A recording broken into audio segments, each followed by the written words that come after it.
Hello guys, आज म के बोल्न गइरहेको छु। म चाहिँ के लास्टै फ्यान हो कि त्यो द बोसको र ब्लाइन्डको फ्यान भन्दा नि हेर्न टाइम पास नेपालमा त्यत्तिकै छु, अरू छैन।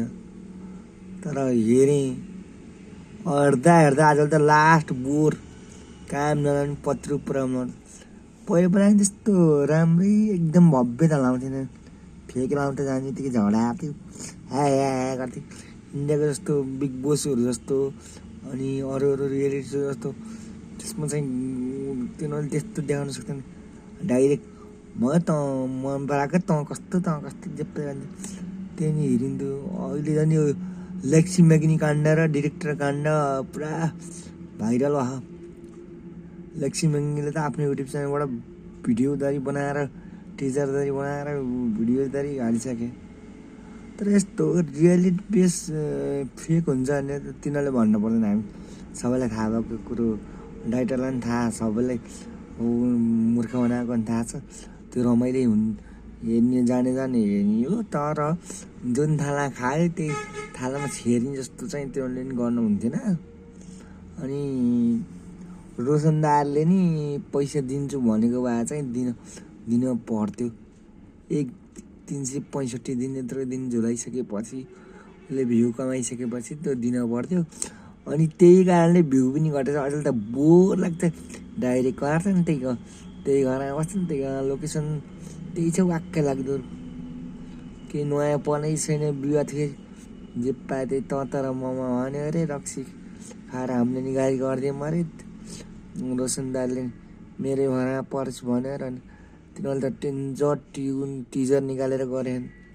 तर के भन्छ रोशन दालको त अफिसियल स्टेटमेन्ट आउनुपर्छ। अलिकति हेर्ने मान्छेलाई नमजा भयो नि त। म्याग्नी र लेक्सी पनि पपुलर त त्यहीँटै भए, रोशन दालले पनि पैसा कमायो। तर लास्टमा एकअर्कालाई प्रत्यारोप लगाएको मात्रै भयो। लेक्सी म्याग्नी पपुत्तीको पपुलर त त्यहीँटै भएका। तर पैसा दिने कुरा चाहिँ दिन पर्थ्यो, दिने हो भने अनि अर्को कुरो रियालिटी त होइन थाहा छ। तर प्रेजेन्टेसन र स्क्रिप्टेड कति नि भएन क्या भन्न त। तिनीहरूले स्क्रिप्टेड हामीलाई स्क्रिप्ट दिन्थ्यो, त्यही अनुसार गर्ने भन्थ्यो। तिनीहरूले भन्नै पर्दैन, त्यो सबलाई थाहा भएको कुरो हो। तर मेरो विचारमा चाहिँ अलिक स्क्रिप्टेड चाहिँ दामी गर्नुपर्छ। प्रेजेन्टेसन ट्विस्ट एन्ड टर्न होस् होइन, हेर्दा नि मजा आओस्, क्रिकेट जस्तो होस्। अनि हुँदा रियलमै माया बस्यो भने हो, त्यो ठिक हो। जस्तो बबी र के थियो अरे बबीको बुढीको नाम बबी गौतम हो, त्यसको गर्लफ्रेन्डको बिहा भयो होइन। अहिले रेजिना र दिवसको पनि लभ राम्रै चलिरहेको। पहिला फेक भयो भने रियलमा गएर अन्त्य होस्, प्रेजेन्टेसन राम्रो होस्, झगडै होस्, त्यो पनि होस्। मसला पनि चाहियो, डिरेक्टरले पैसा कमाउने, त्यो पनि राम्रै हो। तर त्यस्तो बचकाना हर्कत गरेर हेर्दै फेक जस्तो लाउँदै नबनाए हुन्छ। यस्तो 1 वर्ष 6 महिना चाहिँ वर्क गरेर गरे हुन्छ। अनि पैसा दिने भयो भने दिए भयो होइन।